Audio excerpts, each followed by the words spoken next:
Hello and welcome to a new episode of the podcast. I'm Utkarsh, based in Paris, and I'm joined by Sanjay, based in US. Sanjay, say hello. Hello. Good, good.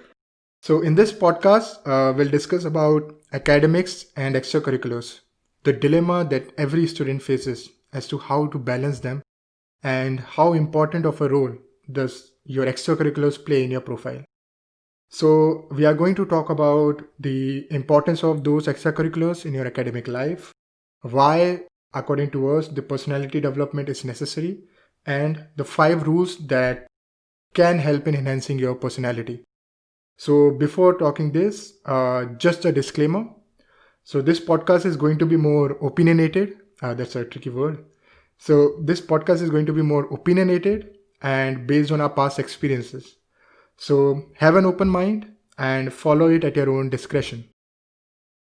So if we start with the extracurriculars, so the reality is that if you ask in a class, if you go in a random class and you ask who is the smartest student, not intelligent, but the smartest, all of them will point out to the topper of the class, right? Generally, that's what happens. Yeah. They always point out to the toppers. And it is true because of our education system, it's more biased towards grades. But in reality, what I have experienced is as soon as you graduate, your soft skills comes into the foreground. Then it's more important for you to have those soft skills, have those communication skills to move forward. And that is why I think that extracurriculars are important. And they are as important as your grades or marks, because it can give you another dimension to discover. Like it is said in finance to have a diverse portfolio. It's kind of like that, so that you can always have a plan B and not to have all your eggs in a single basket, right? Yeah, I have if you ask me, I would take a balanced approach here. So I would say extracurriculars and grades, I would say both are equally important. Sadly, if you talk about grades, we both come from the same college back in India, and I could say that grades in the university has been a pathway for jobs, and that's how I would think about that. So you do need grades, good grades in your college, I believe, but it's not like you need to be the topper of the college, right? You can have a good acad, and then you can have extracurricular going across parallelly with, which can improve your bio around there. So for example, you can take part in a lot of technical, if any person who is very academic, for example, you could be like technical Right. lead of that of the technical fests, and that way you are parallelly developing your bio in that area, and along with that you are also focusing on your studies, which can give you better results. And so for example, if companies come to your campus for jobs, you should be eligible to in that area, right? For example, if you got a job, if you got a job after your bachelor's, it's because you were eligible with certain percentage that made you available there, right? So I do Right. believe that should be a balance in So between you both have of to them. find a balance. That is why the extracurriculars are important, because it can give you the sense of commitment, because you're committing yourself into one particular thing. So other than your academics, you pick one thing and you are giving your time and jumping from academics to activities. But here I would like to say that video games doesn't count, even though I'm a Yeah. video gamer even though as a fellow video gamer, I have to say that if you can't go to you can't go to an interview of a company and show your CV that, see, I used to play Call of Duty for 4 hours every day, look at my commitment. Yeah. So you can't it won't help, right? Yeah. So you need to choose right kind of extracurriculars which can help your profile, Yeah. and at the same time you get enough time to actually focus on your academics as well. I would say that, yeah, just you're correct. I would say there, as I said, there should be a balance. And you talking about choosing the extra right curricular. I do believe that the age between 17 to 21 is very, very important in developing all these skills. Like there are many skills today. For example, if you talk about even public speaking and skills like that, I do like if you ask me in personal aspects, I do feel that I have developed those skills after 21, which became a bit difficult for me in certain areas. But if like if I look back, I could have easily developed those skills in between 17 to 21, which I wasn't. But there are many skills because of those extracurricular, because of me getting involved in various association, working for different association, I developed so many skills like managing my studies parallelly. I was working like till in the evenings for different associations, and then that gives you a sense of, for example, you go to college, you do believe that half of us don't even have 70% of attendance. Maybe I'm pretty sure you don't have it, but I used to have it. But many people don't even have 70%. What do you do in those? What are you really doing? You're sitting at home or you're roaming around in your college, which is equally important, because we do believe that at the end, now we are friends for 8 years is because of our college life, because we enjoyed together. So you have to understand how much time to invest in each area. So for example, if I want to study, I may not be roaming around with you, because I know study is equally important, because I wanted to get into a good college in America, and I knew grades were kind of somehow important in that aspects.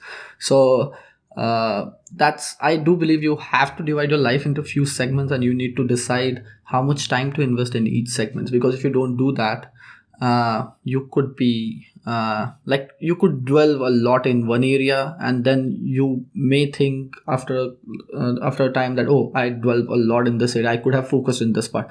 And I do believe extracurricular helps you in that aspect a lot, because And you were right that during this window of your age and your whole professional life, that 17 to 21 is the time when you can actually find enough time to actually delve into different things. And on these times, it could result in finding your passion. Yeah. And because like you, during my extracurricular activities, I found out that I love business and management. Other than that, if I'm doing computer engineering, it's very difficult to actually delve into those if I'm not a part of any extracurricular activities. Correct. So this is really good to have some kind of a pathway where you can actually find out what are your passions, and is it actually worth spending your whole time in academics if you don't like academics I would that well. I would have a little disagreement on that part. I would say, if you talk about me being an engineer and now working in my area, civil engineering, like I'm a passionate civil engineer, but I felt through my lectures little bit, and I do believe proper mentors are something which you really need during that time. And I was lucky enough to have few good mentors around in that time in our college. So I do believe these lectures have But the thing is, Sanjay, yeah. see, if in your case you actually love civil engineering, but I have seen even my colleagues at that time that they enrolled themselves into computer engineering, and then later in second year or third year they realized that this is not their stream. This is not what they want to do for the rest of their life. So at this time, if you have a plan B, if you are involved in those extracurriculars and you find out that, oh, actually I love event management, for example, because you were a part of an organizing an event, Yeah. so you can go to that side rather than finding out it late. It's much better to have a plan B from the first year or second year itself. Yes, you have to work on academics because academics should be your first priority. But once your academics are well managed and you are happy with the academics, you should have some kind of a way where you can spend your time learning new skills. And that is why these extracurriculars can help. I believe I could give I did it. I don't know whether it's a good suggestion for all of us, but I did this when I was almost 17, when I just entered engineering, and I did this. I wrote in a page of paper. So there were like goals. They were like a long term, short term. I had a diary where I wrote it, and and there were like different set of questions, and that's why I said I was fortunate to have good mentors. So he gave me a questionnaire saying, "Okay, tell me what goals you have in your life. I want you to write this and give it to me, and then we will talk about it." So I wrote everything. So I wrote that I want to become a civil engineer. More specifically, I want to become a structural engineer in future. And where now I'm, if you see, I'm a structural engineer. And so I wrote all my goals. I wrote my short-term goals. In short-term goals, yes, I did say that I want to be good in a CATS, want to score in good, want to get in a good college, do my masters. So in that sense, uh, it clears you out your mind a lot if you start writing everything. Even now, and now we are 25. Even now, if I feel something, you do it, I do it. Even now, if I feel something, I just write it down. Maybe it could be just stick notes, but I just write down somewhere. I'm like, okay, what do you think? What all things I have to finish today, and what I have a diary which I still maintain. I'm like, I have my goals going across. Okay, I have to give and like I have to attend this license in my civil engineering. I have to attend that. I have to study this part, because in that way you are clearing your own path. You are clearing your head, because if you really don't know what your goals are, then that's the first step, to first identify what your passion or goals are. But sometimes the extracurriculars, so there are some associations or clubs which can actually help you enhance your knowledge in your own stream. So, like for example, if there is like you were involved in tech events or technical clubs, so they helped you, right, learn Yeah. more about civil Yeah. engineering, go deep into civil engineering.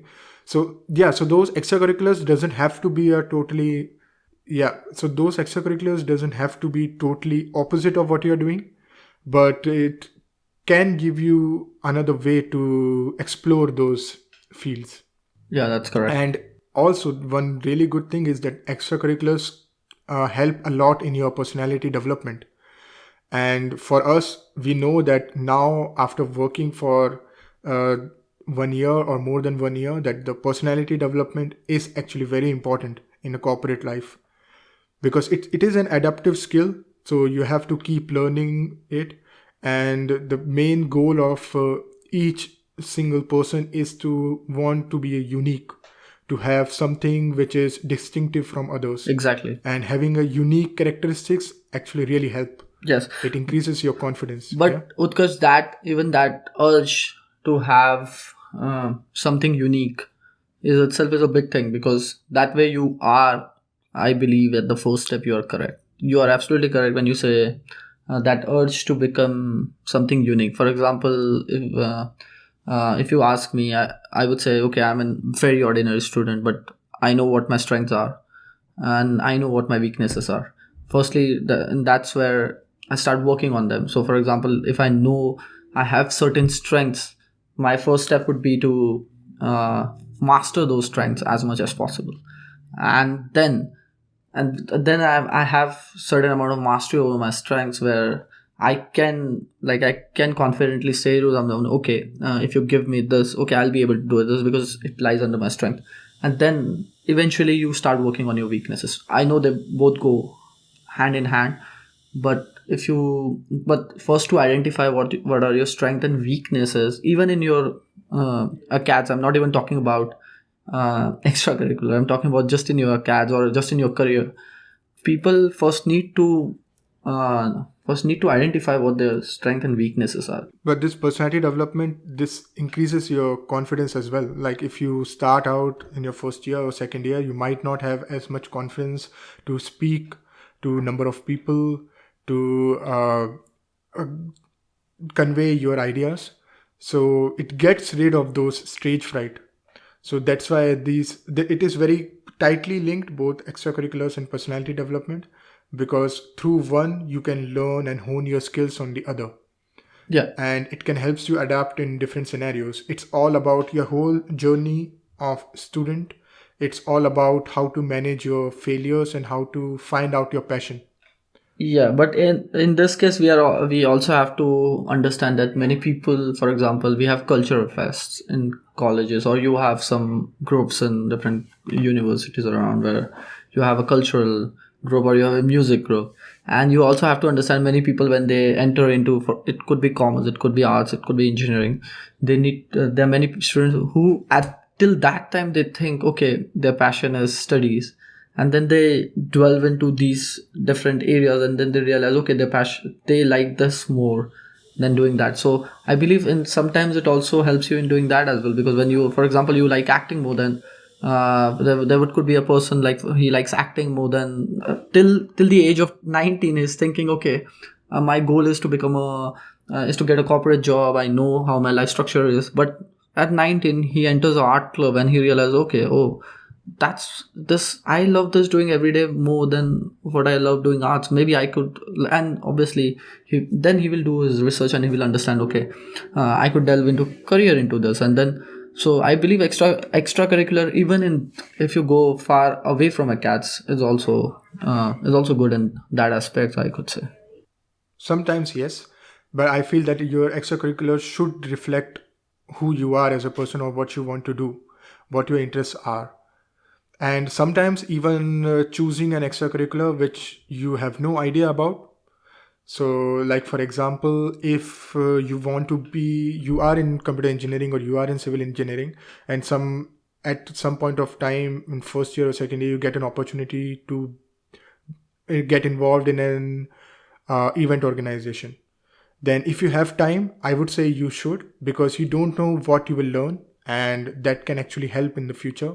So I would say that after academics, you should look for extracurriculars, but make sure that what you are learning from and what you are participating in extracurriculars uh, is actually what you really are interested in, or something you really want to discover. Yeah, my mom once said me, it's a Hindi phrase. She said me, मेहनत और जो भी तुम काम करते हो कभी खराब नहीं जाता, कभी ना कभी वो कहीं ना कहीं काम आ जाता है, which in English means that whatever work or hard work you do, it never goes in waste. Just there will be time, maybe 10 years down the line or 20 years down the line, you will need it, and you will then realize, okay, oh, I have dealt with that and that at that time 10 years before. Now it's helping me out right now. So yes, you're correct. A person should try to delve in as much aspects as possible, because that will eventually will help him somewhere. And in Yes. my personal experiences, yeah, there are times when, for example, I have dwelt with few things, and now, and like I'm not even saying 10 years, maybe 1 year down the line, I've used it. I'm like, okay, I just learned it. I never knew I'm going to use that. It could be any software, it could be any skills. Yeah. And also, so for personality development, you need to make sure that whatever you are doing, and you are learning something from it.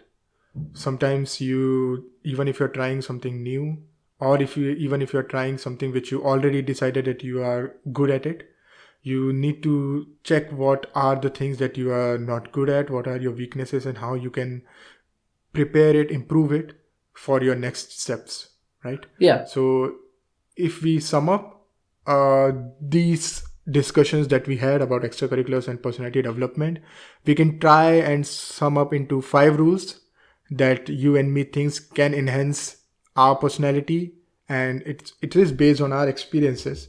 So if I start, I will say, and anyways, these 5 rules are not in particular order. We think that all those 5 are important and they have helped us.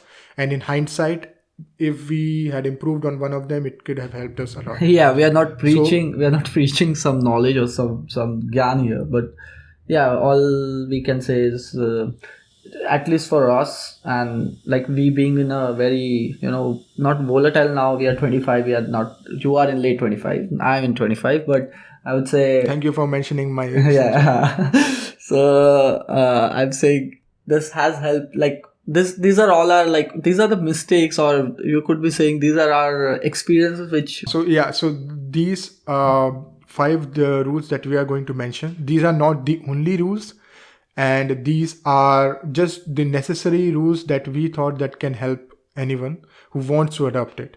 So for the first rule, I think it is very important to join an association or a club which organizes events.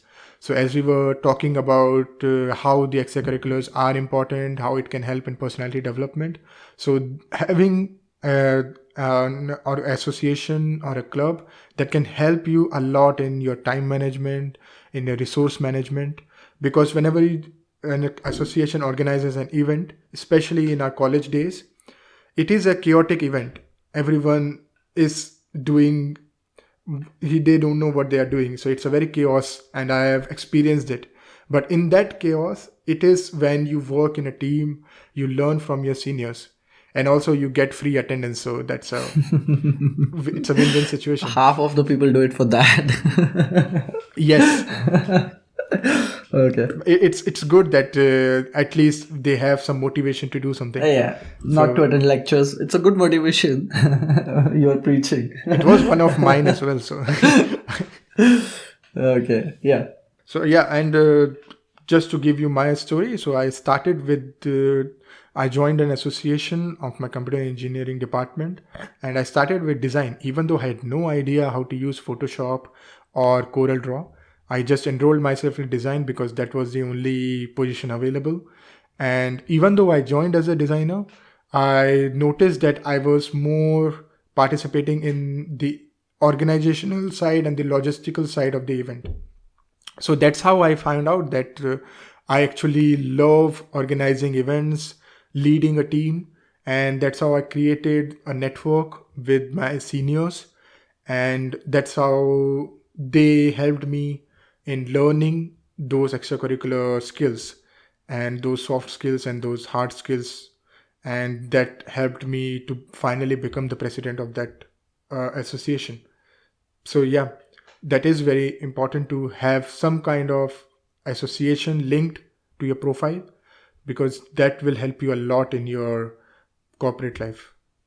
Yeah, I agree. So for the second one, for the second rule, Sanjay, would you like to elaborate? Yeah, second one is the one which we discussed in detail. That is, firstly, to identify what, as I said, people should know what their strengths and weaknesses are. The first step starts to identification of their strengths and weaknesses, and then working on them. So now there could be two rules. You could be saying, okay, I'll first work on my weaknesses, and then I know what my strengths are, so I don't need to put much effort on them. And then there are the later ones who would say, okay, let me master my strength, and then it's not like I'm ignoring my weaknesses, but let me just first master my strength, and then I could go back and think about what my weaknesses are and start working on them.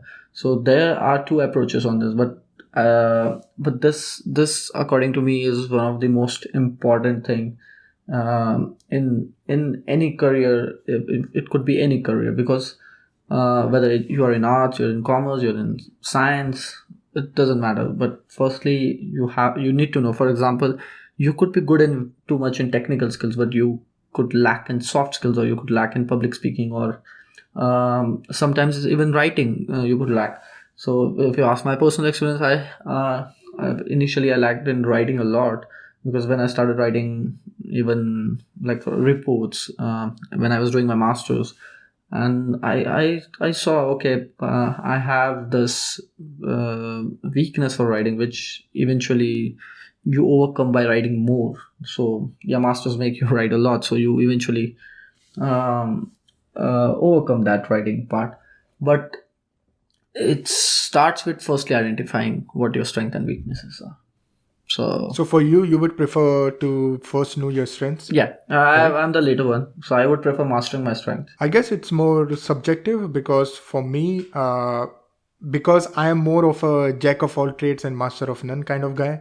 So I need to know that what are the things that I don't like, or what are the things that I am not good at, because I know that if I love some stream, I will find some strengths in each part of those streams. So I need to know what are the things which I just have no interest in. So like, for example, in my computer engineering, even though I love computer engineering, I love software, I love data, I found out that I don't like hardware as much. Yeah. And it was a great discovery, and it was after I failed that exam. But that is the perfect example for me to know that even though I love computer engineering, there is a weakness that I don't like hardware side of it. As you said, that's correct. It's very subjective.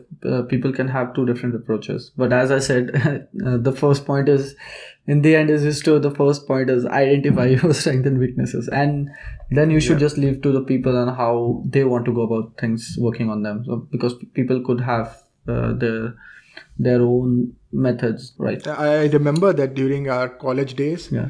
in our engineering days, we had one task to do SWOT analysis of ourselves. And at that time, I was like, what is this trivial marketing question? I'm not going to spend my time on doing this such a formality. Why should I do it? Yeah. But now if you look I at remember we had a personality development class.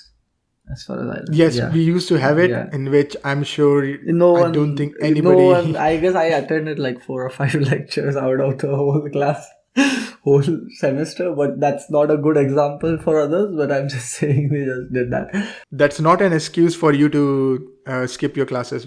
Yeah, we could have actually learned in that class a lot. Yes, but yeah. So as I said, that in hindsight, we found out that we could have learned a lot from it. Yeah.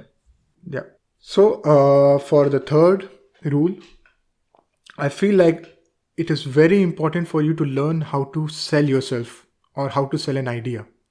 In this world, it is very important to be good in communication, and it can take you a long way.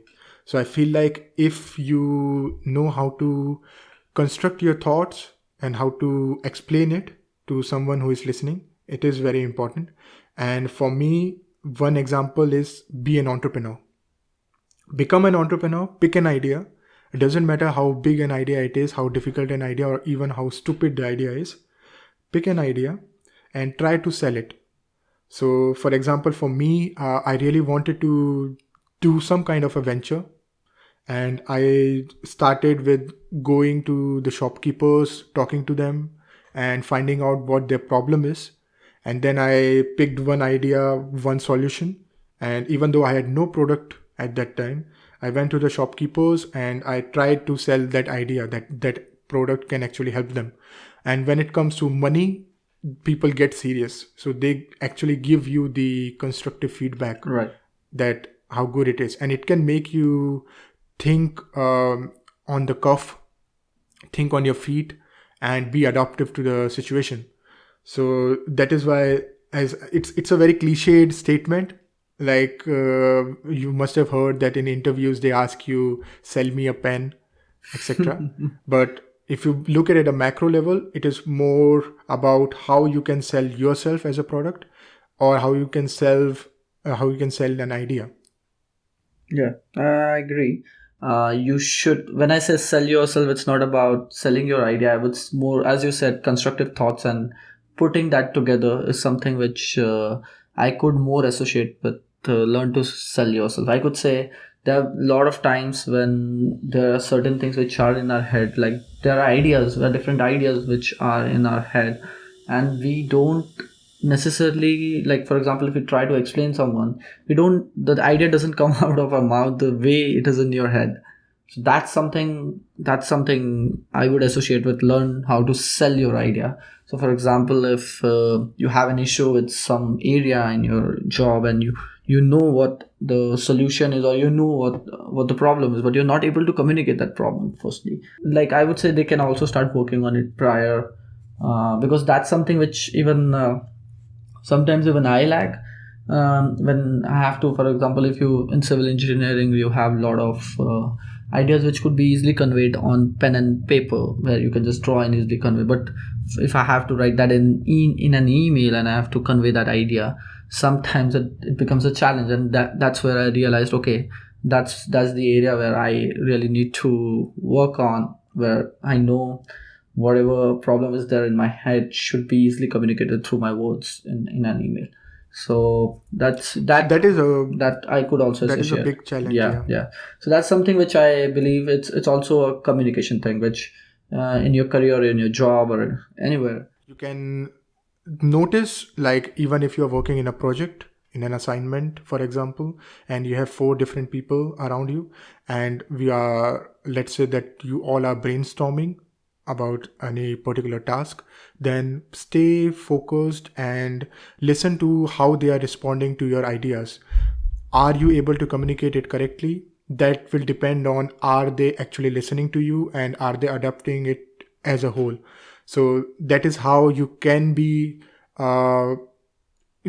that forceful, Yeah. and you can give out your idea in such a way that they can understand what you're trying to say. You can learn from small tasks, and by Yeah, observing that's what I that. meant. Yeah. Also, it comes with the knowledge as well. Like, you need to have enough knowledge Correct. of that That's also a particular big, yeah, subject. that's also big. So, for example, giving solutions also needs experience, I believe. As especially in my industry, I could say I could give solutions, but with proper, not proper technical knowledge, it would be silly of me of providing solutions to people, and that's something which I have to be really careful if I'm working, or if because I cannot provide false solutions. False solutions are much worse than providing any solution. So you have to have proper technical knowledge, and that's where gaining technical knowledge or learning more about your own profession and having that excitement to learn more about your own profession also comes into picture. Yeah. So for the next rule, what do you think should be? I think so. The next rule should be you should pick a hobby which is totally unrelated out of your mainstream work, because that will help you take out of what your mind out of your your real work. Sometimes we are so caught up with the real world around our work, so we don't enough give time to our own personal development, and own personal development does not necessarily is correlated to your professional always. It is, your profession is a part of your personal growth, but your extracurricular and your hobby also helps you in developing. Like, you could, for example, you could be a fitness guy, and you'll be like, even that's a hobby, going to the gym for an hour or two. But other than that, I would say music. It could be painting, it could be singing, it could be writing, which you do, I know. So that all helps you develop, I would say, sometimes patience. Like, if you ask me personally, being in music, I was in music for almost like 10 to 14 years of my Yeah. life, 14 years of my life, right from my childhood. And that taught me something which is so needed to me, which is patience. It helps in stimulating your creative side. Correct. So you And can write poems, you can correct. start writing blogs, you can be involved in sports activities, like I was in football. Yeah. And or like Sanjay, you can be part of learning musical instrument. So it helps you in the creative side of your mind. Yeah. So, and that is very important for you to have in an overall development of your personality. And you remember you played tabla with the drums Oh, yeah, in our yeah, in yeah. our cultural fest. Yeah, Yeah. that was my idea, by the way. I proposed that idea to the Yeah, to the thanks. president. Thanking you now after, I don't know, after 6 years. Yeah. Actually, you saved that day, because at that day we didn't have any event to do. So actually, you saved us. Thank you. It's okay. But yeah, that was actually a good thing. It also helped me, so in some way. Yeah. And these kind of Hob- events actually gets rid of your stage fright. Like, Correct. if you have some kind of a stage Oh, I fright do. on Like, performing but in front of yeah, people so won't, many people. like, some people won't believe that me being in music or things, I should not have stage fear. But uh, stage fear I do have stage fear. Stage fear is something which I struggled till my masters, actually. And to be frank, you don't even need, yeah, we are talking about hobby, but sometimes even acads help you uh, in stage fear where you have to present something, or you have to present before few Yes. people, present before Yes. before experts in your own field who have worked in for like 30 years, 35 years, and you are like a 22-year-old, and you are arguing on few stuff, or you are trying to explain them few stuff. That even that stage fear. So I actually like, it helped me a lot presenting there and answering their questions. Sometimes I know you fail, but the basis of failing is to learn more. That takes us to a next point, that is, you should like learn from your failures. That's like, don't take it as, Yeah, take it down. that is our last rule, that you should turn your failures into a story of lesson learning events. So like my point is that everyone fails at some point of time, and it's not a taboo thing, or it's not a frowned upon thing. It should be something which you should look forward to. If you are failing, you shouldn't fail purposefully, like, don't get me wrong, but if you do, make sure that you can mold your story to focus on the journey and not the result, right? So let's say that, for example, in my case, as I was talking before about the startup that I did to help the shopkeepers, it lasted only for 5 months, but at the end, I had to make sure that what I learned from it, I can convey it to anyone who asks me. So now, even if in any interviews, even here in Paris, if I am giving an interview to a company, they, when they look in the CV, most of the time they want to know about those 5 months, what happened in those 5 months, what I learned from that. Even though I had other different extracurricular activities, even different experiences, they were more focused on talking about those, because those are the times when they can judge your characteristics, how you handled your failure, what you learned from it, and what are the things that you can Right. improve, right? Right. So yeah, I would consider, say, you're correct, and that's where I will bring my point, saying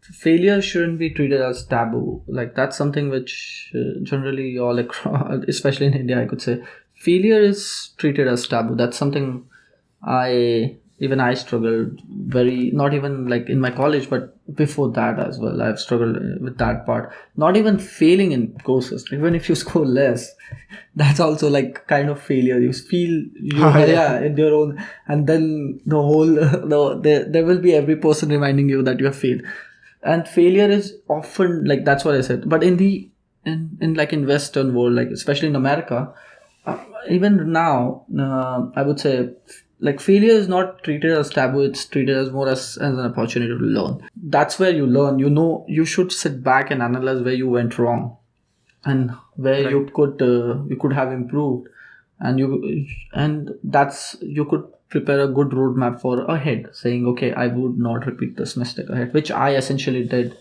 Yeah, so just to sum up, everything, as I said, is your whole journey is just a story of your failures. How can you mention those failures? How to treat those failures? So at the end, I would say that be pragmatic, look at the bigger picture, and surround yourself with like minded friends. That is very important. Yeah, and don't let your present failures ruin your ambitious future. So, to end, thank you for listening to us. And last but not the least, if you love our podcast, if you liked what we discussed about, please share it with your friends and subscribe to the channel. And thank you, Sanjay, for discussing and sharing your views. Yeah, thank you. My pleasure. Thank you, guys, and see you in the next podcast. Yeah, see you guys.